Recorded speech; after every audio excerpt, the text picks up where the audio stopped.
Hey guys, Julian here, and today I'm going to be showing you how to make music like Artbat. So, as usual, you can get the project file and the samples and the MIDI and the presets and all that kind of stuff from this video in the description. And if you're a patron on my Patreon, check there because it will be available there shortly. And yeah, let's get started. So, the first sound I have here is the kick, which sounds like this.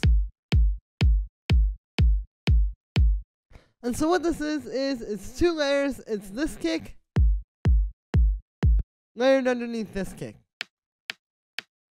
And so basically what's going on here is we have kind of like this more thumpy, sort of low-end heavy kick. And then we have like this kind of more clicky, sort of like, you know, more of like a drum machine style kick. And so yeah, just kind of having these two layered together. It's a nice combo because if you listen to this one on its own, it's not really got quite enough low end to contend with the rest of the track. But if we high pass this and just use it for the high end and then get a really, really powerful low end kick, there you go. So it's kind of a nice way to make, to have like a little bit of a more modern take on a kick like this. So what's going on here is I just have these in an instrument rack, so they're just, every MIDI note just triggers both of them at the same time. Pretty simple stuff there. But then after that, what I have here is this drum bus. And what I'm doing with this, as you can see, I've got a bit of drive, a bit of crunch, just kind of beefing it up. And then I've also got this boom here. And I'm using the boom, you can see it's tuned to G. So we're just using this to give it a little bit more like low end in the sound. And you can see we have the tuner there. It's pretty much in tune. It jumps around, but it's in G. That's the key of the track. I'm counting it. So after the drum bus, what we have is this EQ8, and what I'm using this for is just to cut out some like muddy, kind of low mid-range and mid-range frequencies. Here's without it, and then with it. So yeah, you can hear it's just kind of doing a little bit of that, and that is it for the kick. So the next thing we have here is the main bass, which sounds like this.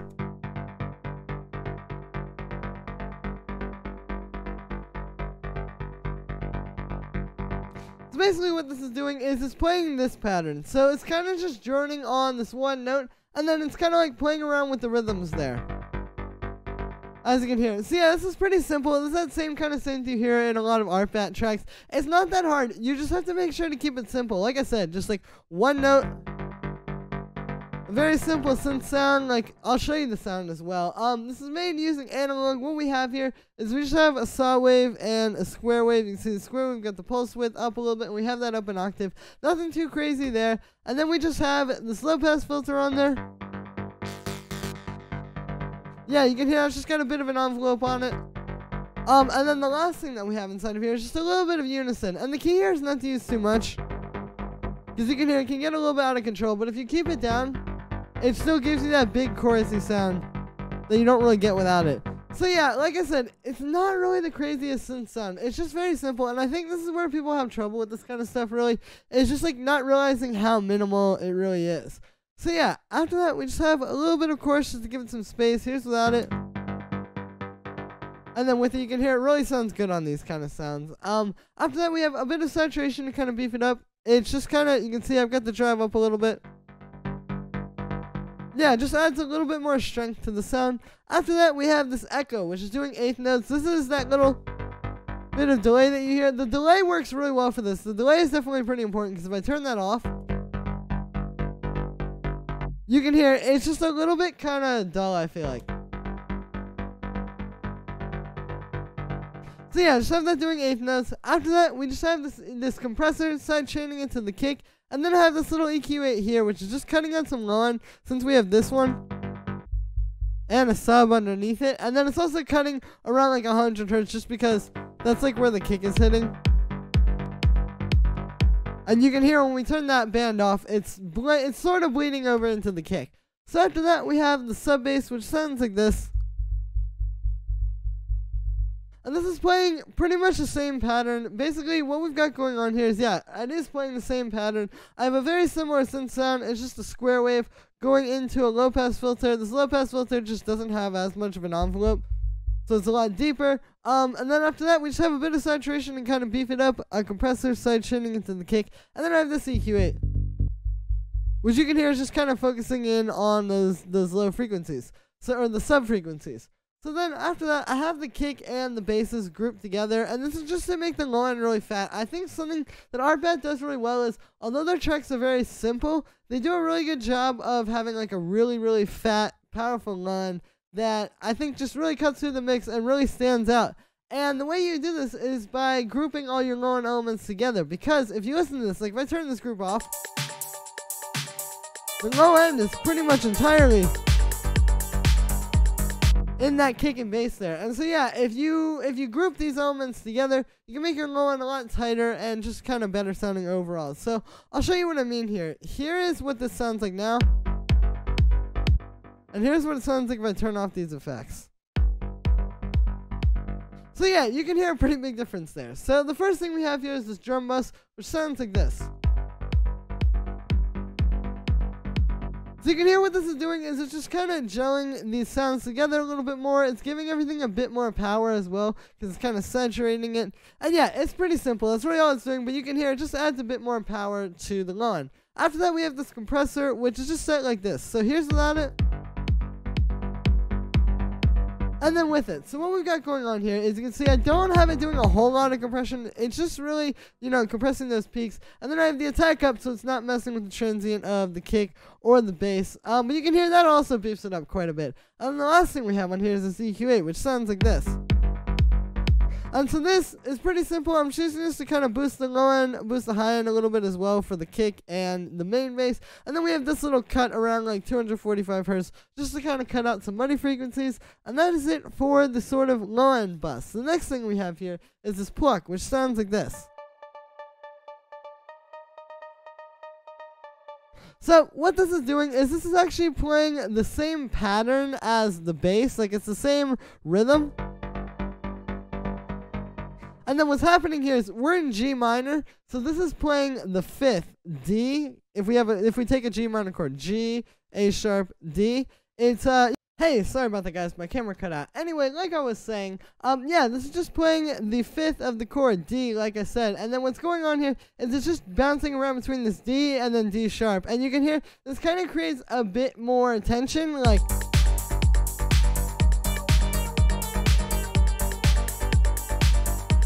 Yeah, you can hear it just kind of gives the overall musicality of this track a little bit more tension, because this D sharp is technically not a part of the G minor chord, but it does sound pretty good with it, with the feel we're going for here. So then for the sound on this one, I made this using analog, and what we've got going on here is we have a saw wave and a square wave. The square wave is 7 semitones up from the saw wave. You can also see I've got the pulse width up a little bit on that. After that, we have those two going into a low pass filter with a bit of an envelope on it. Pretty simple pluck stuff, and that's really it for inside of analog. After that, I have a bit of saturation just to kind of beef it up a bit. Here's without it. And with it. Then after that, we just have a little bit of reverb, and just to give it some space, and then a compressor side chaining into the kick, and that is it for this little pluck. So then the next sound we have here is this chord, which sounds like this. So this is just kind of like a pretty sort of deep, like minor chord. Basically what's going on here is you can see it's just playing G, and then A and A sharp. And the A and the A sharp are, yeah, you can see the A sharp, basically G, A sharp, D is the G minor chord. So the A sharp is in there, and then the A is just kind of sitting underneath it. You can hear it makes it a little bit more tense if I turn it off.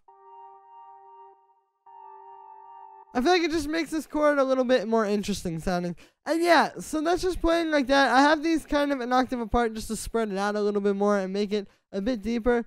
And that is it for the notes. And then for the sound on this one, I made this just using analog. Analog is very good for this style of synth, for these kind of like really warm sort of old school techno synths. So then, yeah, for the sound on this one, like I said, it's just a saw wave, a square wave. The square wave, I've got detuned a little bit. Other than that, nothing too crazy there. After that, we have those going into a low pass filter, which you can see is set like this. Obviously, that's what's making it kind of a bit more subdued. And then that is it for inside of analog. After that, I just have a little bit of chorus, just giving it a bit more dimension and space. Here's without it. And then with it, then we have a little bit of reverb to give it a little bit more space as well. And then the last thing we have on here is just a compressor side chaining into the kick. And then, yeah, that is it for the chords. So the next thing we've got here is the lead, which sounds like this. So what this is doing is, you can see it's kind of spaced out here. It's just playing on the second bar of every little 4-bar pattern here, like just like that. And yeah, it's just like, you know, something that's not too crazy. Like, you wouldn't want it to be just constantly playing notes. Like, let's say we just did this.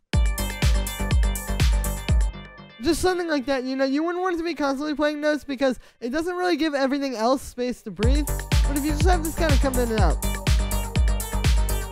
like that, you know, it adds some ear candy and it kind of beefs up the musical aspect of your music, but it's not getting in the way of everything else. So then for the sound on this one, I made this using analog, like I said, analog all day for the style. And what we've got here is just a saw wave and a square wave. The square wave is an octave up from the saw wave, and then those are just going into a low pass filter. You can see it's set like this. I have this kind of like high resonance, so it's kind of like almost like a 303 style of sound. After that, we just have the amp envelope set like this, and that is it for inside of analog. After that, I've got a little bit of echo. You can see I just have this doing dotted eighth notes, and we've got a pretty high feedback since there's so much space in between the notes on the sound. And then it just rings out like that. You kind of have a lot of room to play around with long feedbacks on the delay for this. Then the last thing that we have here is just a little bit of drum bass to kind of beef it up. You can hear when I turn that on and off. And then just a compressor side chaining into the kick. And that is it for the lead. So then the next thing we have here are these two hi-hats which sound like this. So basically, pretty simple here. It's just kind of like this one playing on the upbeats. You can see I got a little bit of a high-end boost on that, and then this one. And the only key here is just you can hear, like the one that's playing 16th notes, this one is a little bit more in the background, so it's a little bit of a darker sound versus this one, which is so bright. So it kind of puts them in the right places in the mix, because like if we switch these, for example, you'll hear, it just feels kind of weird. Yeah, it just doesn't have the right feel, so... You know, there's something kind of important to think about when you're choosing samples. After that, we have the snare / clap thing, which sounds like this. So basically, it's just the snare layered with this clap. And you can see on both of these, I have a little bit of reverb. I've got the pre-delay up, so that's what's giving it that kind of like gated reverb style sound. Like we've got a short size, short decay time, and then it goes like... You can hear that even more on the clap, because I've got a higher pre-delay on that. I've also got a little bit of saturation on each of these, just to kind of beef them up a little bit. And then we just have an EQ8 on them as well. Yeah, and you can see on the snare, I am high passing it to get rid of the low end, but it's not as low, or not as high as on the clap. Like the clap is being high passed a lot more. But yeah, these two are just kind of layered together nicely. You know, it's a good way to make it a little bit stronger by having like the punchy snare. And then when you add the clap on top, it adds so much like crackiness and sort of like, yeah, more punchiness in the mid-range. After that, I just have this little Rimshot, which sounds like this. You can hear it in the mix. It's just a simple little Rimshot sample. It's a nice way to add some percussion, because right now we just have really the kick and the hi-hat and the snare / clap thing. So yeah, just having something like this. It's just some extra little percussion. And then I have a little bit of delay on that. I just have it doing this 8th note echo here. That's pretty simple, and yeah, so after that, I have all these little percussion sounds in a group together, and this is similar to, like, why I group the bass and the kick together. You know, it just kind of makes all the similar sounds a little bit tighter when you group them together and do a bit of group processing. So, basically, what I have here is I have a little bit of drum bass and then the EQ8. So, here's with nothing. And then with the processing. So you can hear, yeah, it's really beefing it up quite a bit. And so the first thing we got here is, like I said, this drum bus. All this is doing is I've just got a bit of drive, a bit of crunch. I've turned the damp all the way up as well, because by default it comes like that. And yeah, this is just adding like a lot more punch to everything. And kind of bringing it forward. I feel like this is the thing that takes all these individual sounds and takes them from just being raw audio and sort of turns them into like a part of your track. So yeah, that's the drum bus, and then after that we just have a bit of EQ8, just cutting out some low end, and then giving it a little bit of a high end boost. Here's without this, and then with it. So you can hear it's just kind of like some little extra polishing on top of the drums. And yeah, so I believe that is going to be it for this one. So, as usual, make sure to like this video as well as subscribe, and let me know what you think of this video in the comments. Once again, you can get the project file and the samples and the MIDI and presets and all that kind of stuff from this video in the description, so make sure to check for that. And if you're a patron on my Patreon, check there because it'll be available shortly. Thank you so much, everybody, and I will see you tomorrow with another video.